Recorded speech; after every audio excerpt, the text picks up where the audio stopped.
Hai, Assalamualaikum warahmatullahi wabarakatuh. Ketemu lagi dengan saya, Weti Dwiningsi. Kali ini kita masih membahas bab kelas 10 tentang ekologi, yaitu pada materi rantai makanan dan jaring-jaring makanan. Oke, disimak baik-baik ya. Coba kalian perhatikan gambar tersebut ya. Di situ ada produsen, rumput sebagai produsen, kemudian dimakan oleh tikus sebagai konsumen 1, kemudian dimakan oleh ular konsumen 2, dimakan oleh elang konsumen 3, dan akan diuraikan oleh dekomposer. Nah, itu namanya rantai makanan. Jadi, rantai makanan adalah proses makan dan dimakan dari produsen, dimakan konsumen primer, kemudian dimakan oleh konsumen sekunder, kemudian dimakan oleh konsumen tersier, dan seterusnya diuraikan oleh dekomposer atau pengurai. Nah, sekarang kita bahas apa itu jaring-jaring makanan. Jaring-jaring makanan merupakan kumpulan rantai makanan yang saling berhubungan dan kompleks. Nah, kita bandingkan dengan gambar sebelumnya ya. Di sini ternyata terdiri dari beberapa rantai makanan.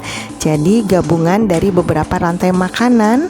Nah, nanti tiap individu, tiap spesies bisa berperan sebagai dua macam. Misalnya ayam bisa berperan sebagai konsumen kedua dan konsumen yang ketiga.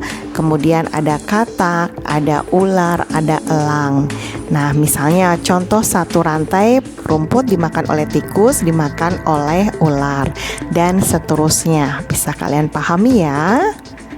Nah, sekarang kita membahas tentang soal literasi sains. Nah, di sini gambar jaring-jaring makanan yang tadi. Soalnya berdasarkan gambar jaring-jaring makanan di samping, tolong tentukan benar atau salah pada pernyataan berikut. Oke, kita bahas ya.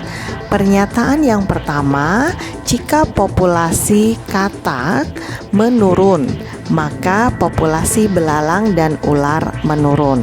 Jadi kalau katak menurun, maka populasi belalangnya sebagai makanan katak itu harusnya naik, bukan menurun. Maka pernyataan ini adalah salah. Yang kedua, jika populasi ayam meningkat, maka populasi ulat meningkat dan populasi rumput menurun. Jadi kalau ayamnya meningkat, makannya ayam itu kan ulat. Jadi ulatnya harusnya menurun. Maka pernyataan yang kedua ini adalah salah. Kemudian pernyataan yang ketiga, konsumen tersekunder adalah ayam, katak, dan ular. Jadi konsumen sekunder di sini ada ayam, katak, dan ular ya. Dan ini pernyataannya benar ya. Dan pernyataan yang keempat, elang merupakan satu-satunya konsumen tersier dan merupakan organisme tingkat trofik yang keempat. Jadi elang itu memang konsumen tersier, dan kalau tersier tingkat trofik itu dimulai dari produsen. Produsen tingkat trofik pertama berarti yang konsumen tersier tingkat trofik yang keempat. Maka pernyataan ini adalah benar. Yang kelima, organisme tingkat trofik yang kedua berarti itu konsumen yang pertama adalah tikus, belalang, dan ulat. Dan ternyata pernyataan ini adalah benar. Oke, demikian tadi materi tentang rantai makanan dan jaring-jaring makanan.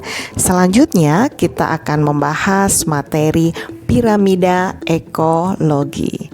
Oke, jangan lupa like dan subscribe ya. Terima kasih. Wassalamualaikum warahmatullahi wabarakatuh.